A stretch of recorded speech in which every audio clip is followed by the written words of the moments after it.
This is why you need the boat pose in your yoga routine. Get ready to strengthen your core and balance. Start by sitting on your mat with your knees bent and feet flat on the floor. Take a deep breath in.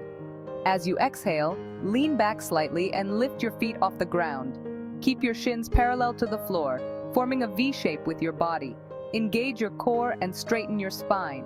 Hold your arms out straight, parallel to the ground. Need more stability? You can hold the backs of your thighs. Breathe steadily. Hold the pose for 5 to 10 breaths. For beginners, it's okay if your legs are bent. As you get stronger, try to straighten them. Remember, practice makes perfect. And there you have it. You've mastered the boat pose. Keep practicing and soon you'll feel like a yoga pro. Namaste!